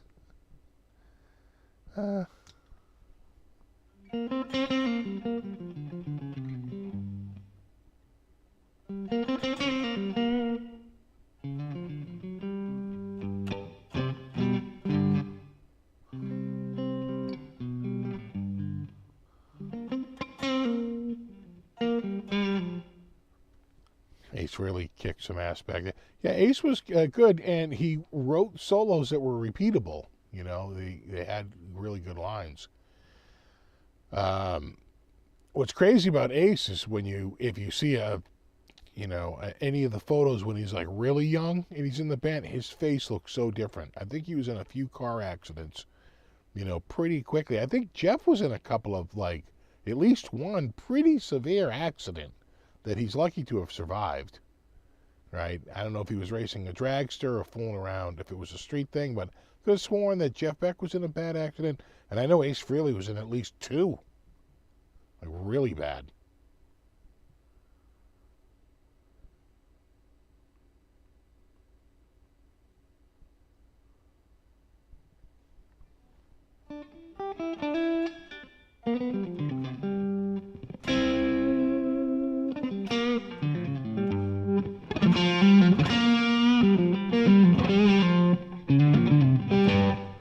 Ace wasn't sloppy on some stuff. Live he would be because he was probably drinking, but a lot of his stuff was really tight.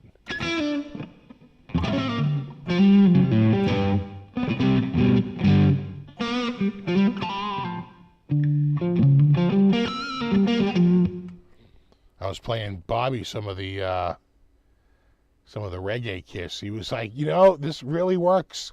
He's like, it works shockingly well. I'm like, I know. A lot of Kiss tunes. I can't wait. I think they have an album coming out in 2023. I can't wait till it drops.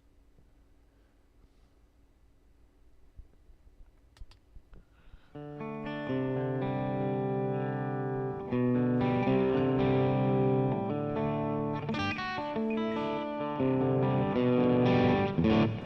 Reggae Kiss, it works, man. It really does. A lot of their tunes really work.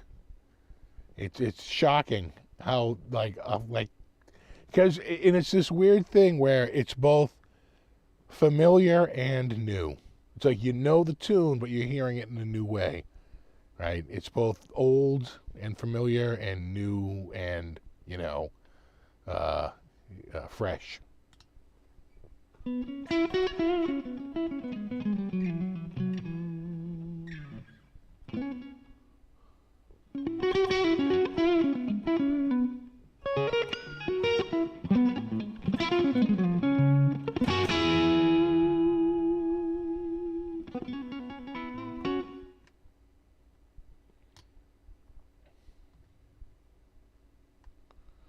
You don't like Kiss, you don't like reggae, but you're listening to Reggae Kiss and liking it. Yeah, they're a good band. The singer is decent, and the production really just takes every reggaeism with drums and the horns and the keyboard and the various delays that go on, especially on the voice. And you put it all together, and you're like, this is actually very entertaining and great. I just run it in the background. Again, I just wish they had more material. And I know that like I said, I've heard that they have an album coming out in 2023. So we're all crossing our fingers that it drops sooner rather than later. Yeah, Dred Zeppelin, but Dred Zeppelin wasn't a very good band. I think in terms of musicality, Reggae Kiss is on we're on a whole nother level than Dred Zeppelin. Dred Zeppelin was a bit of a joke.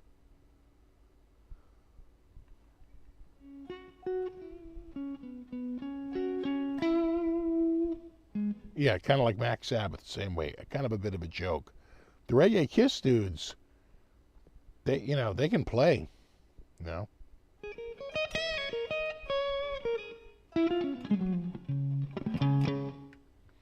Oh, I love Dio Sabbath.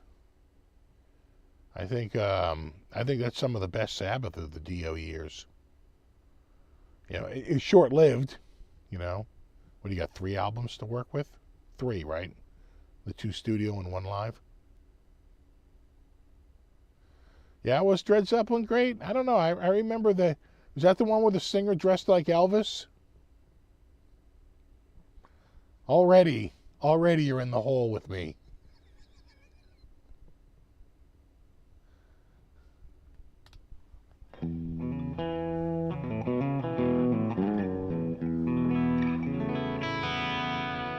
Yeah, three albums. Yeah, Heaven and Hell, Mob Rules, and Live Evil.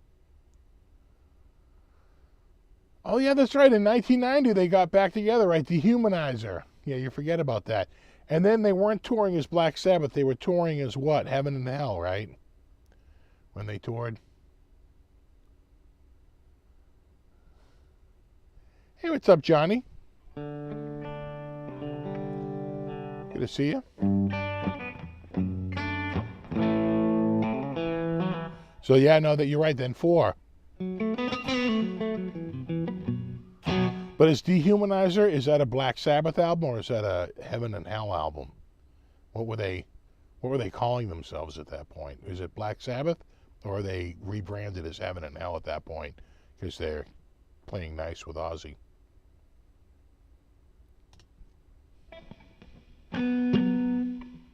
Dehumanizer was Black Sabbath, so that counts. That's 4.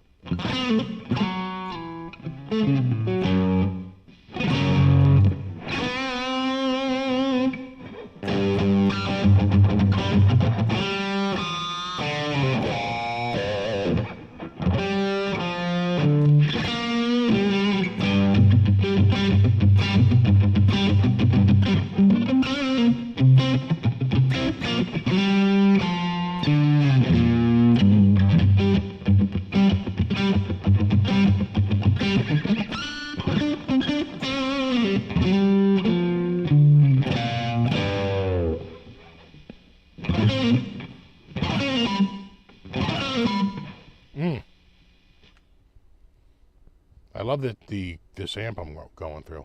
It's a little different than the normal one. Little bit. Little bit.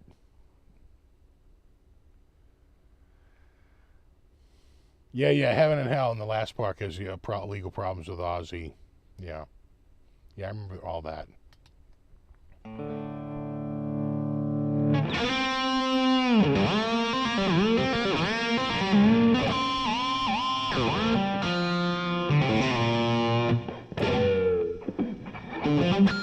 Hey, what's up, Dave?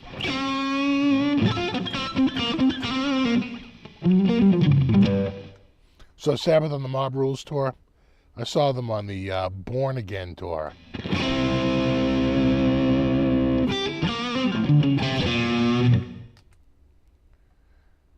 And there is an album out from it. I'm at the Providence show. That's the show that made it to the album. So they open up with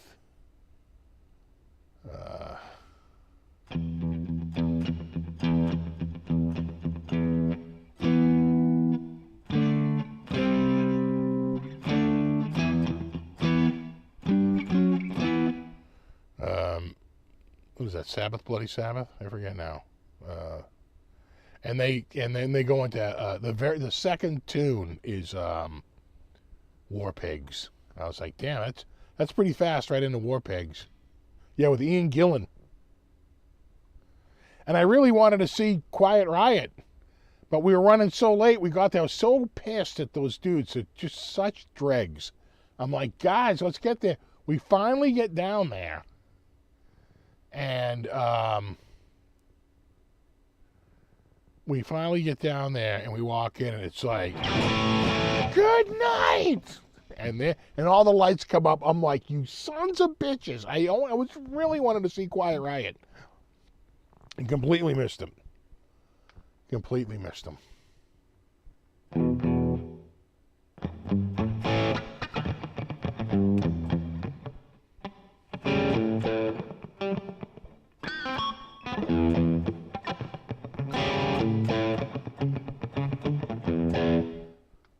Pacer Imperial Trans Red with a rosewood board.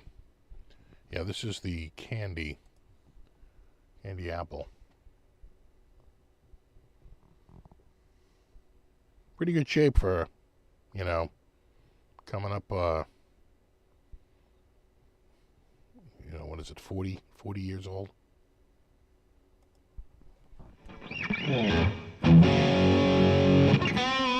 Yeah, Children of the Grave, thank you. Children of the Grave. Couldn't think of it. Yeah, they open with Children of the Grave and then go into the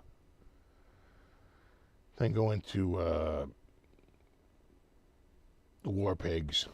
I was like, kind of quick. I remember we went to go see a band and they opened with one of their hits and a friend of mine was so pissed. He's like, what are they doing? I don't want to hear this song so fast. I was like, you don't get to control that, bro.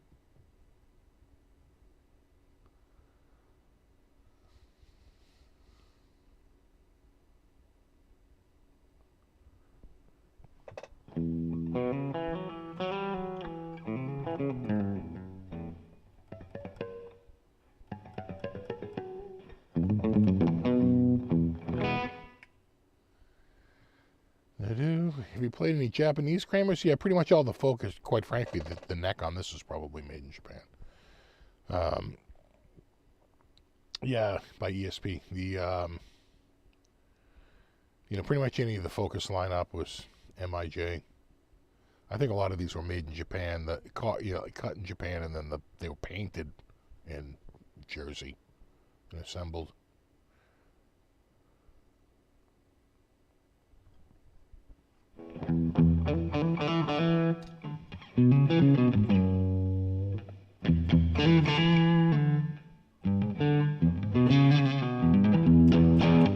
New Git? No, I got this in 2013.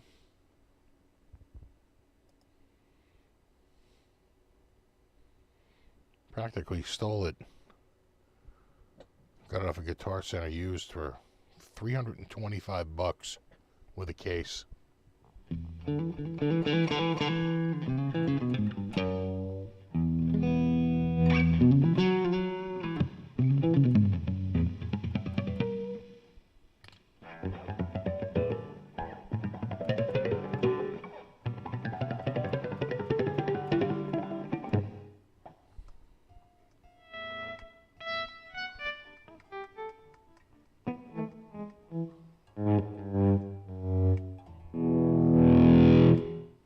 Yeah, and he threw the case in.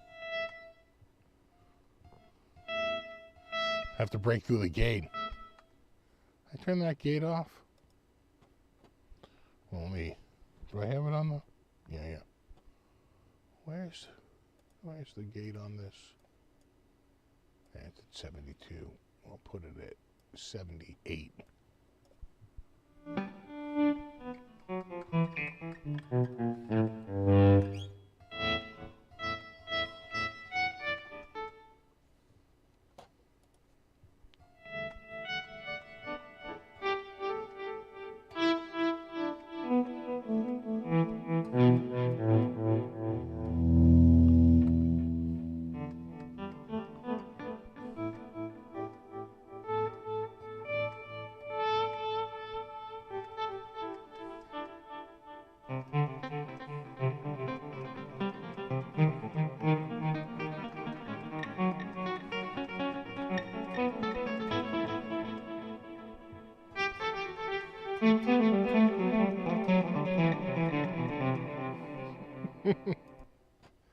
Oh, yeah.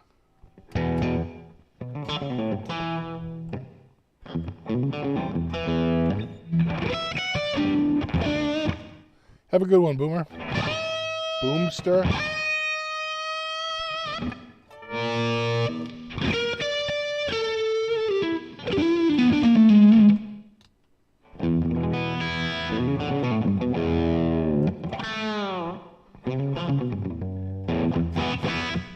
Have a good one, Jim. Yeah, we're wrapping up here in a few minutes. About 9 minutes to be exact. Ever own a flying V? I did. I had the faded one with the crescent moon inlays. You ever see that one? It's pretty good. Pretty good. I wanted a gloss finish, though. I wasn't crazy about the satin finish. I'm not a big fan of satin finish. So I wound up selling it. It was a very bright guitar. Those pickups were really cutting. I only paid like $500 for that V. I think I sold it for like $550 or $600. So it was not very expensive. Ah, Sassy Cat, good to see you.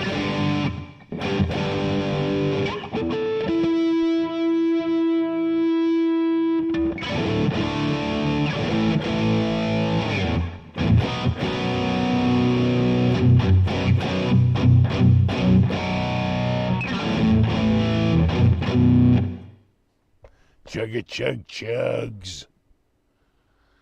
Yeah, satin's for metal, exactly, or necks. I'm an old school gloss guy.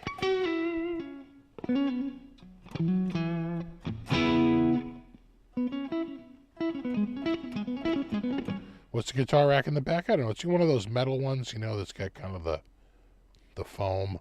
They kind of fold up. Holds, I think, 7 guitars. I got like 3 of them.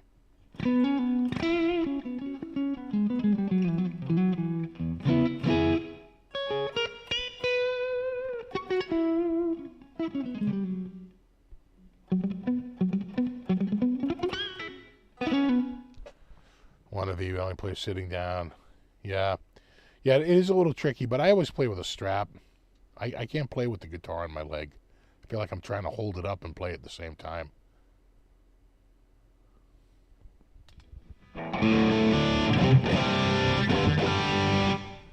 Still playing around with the Carbon Donner.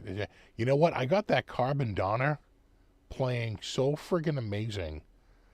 I had pulled the shims out, and, the action was still kind of high, and then I pulled it out, and I was looking at it. I was like, man, this action is ridiculously high. And then I looked at it, and the neck was bowed so far forward. I was like, oh, I should just tighten this neck up. Went in there with the thing a few cranks later. Now the neck is straight. That action came down so low. I'm like, oh my God, it's a different guitar. Like a whole new guitar. So, yeah, no, that Donner carbon fiber, I might have a link to it in the description. Got to get that. You got to straighten that neck out, the carbon fiber neck. And once you do that, damn. Sounds great. It's a loud guitar, actually. That sound hole, like, blasts up in your face. It's pretty good. It's a great sitting in front of the TV. It might supplant my, my Ovation as my go-to, sort of watching TV guitar. Audio interface, I have a Focusrite 3rd Gen 18i20.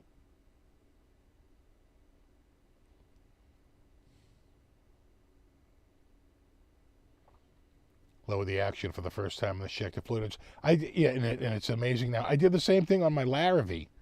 I just did a complete makeover on my Larrivee, and I got it pretty decent with new strings and sort of cleaned it up and everything. I was like, man, the action's still a little high. I checked it, and sure enough, the neck was a little forward.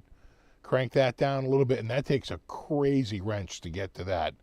It's like a ridiculously over-engineered, wrench to get and get to. It's like stupid how they set that up. But I got in there, got it turned, and the action dropped to like what I would call Framus levels. Framus guitars have like some of the lowest action of any guitar I've ever had. Every time I would get one of those Framus electrics, it was like easily like the best action, best setup of any guitar ever. Never any buzz, never anything. The precision on those guitars is really high, but you don't see it very often. You know what? Actually, my PRS is pretty good like that too. Very much in tune, very low action, and really good about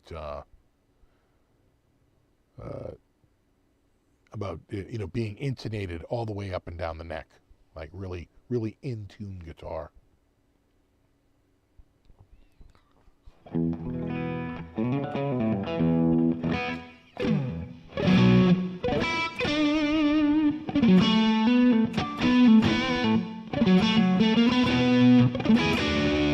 As the stream ramps up, Leafs 2, Bruins 3. The Bruins have been on a tear, but we lost to the Kraken the other day. Got shut out too. Crazy.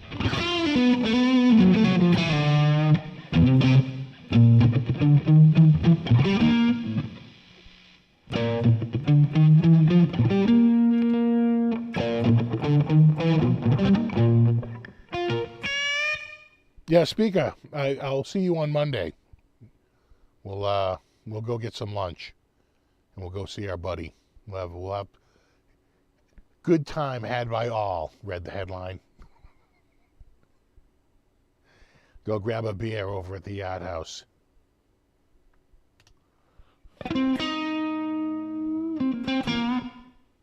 Yeah, Jack's not doing good. 10-0, third pick. Oh, man.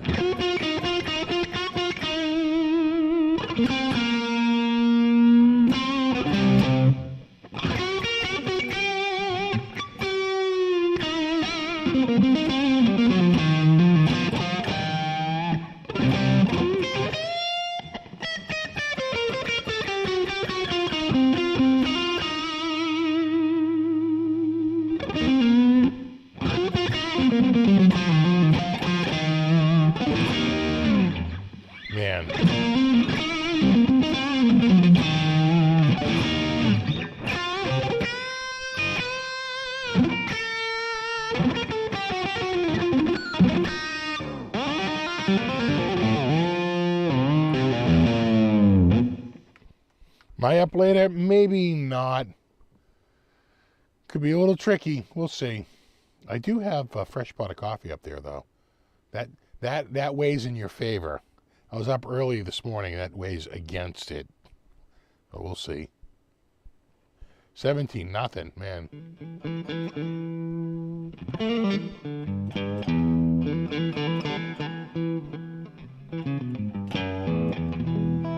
I know, fresh pot. So you know that, what's his name? Dave Grohl. I used to work with a guy named Dave Droll. Seriously. And I'm not even making this up. The head of the music department at the school I went to was Joe Brogan. Seriously.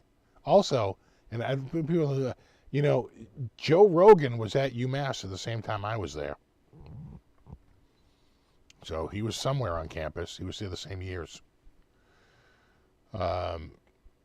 But Dave Grohl quit coffee. He said he was up to 9 pots a day. 9 pots of coffee. 9. That's a little excessive. 9. I mean, imagine even 9 cups of coffee, let alone 9 pots of coffee. That's it's a little nutty.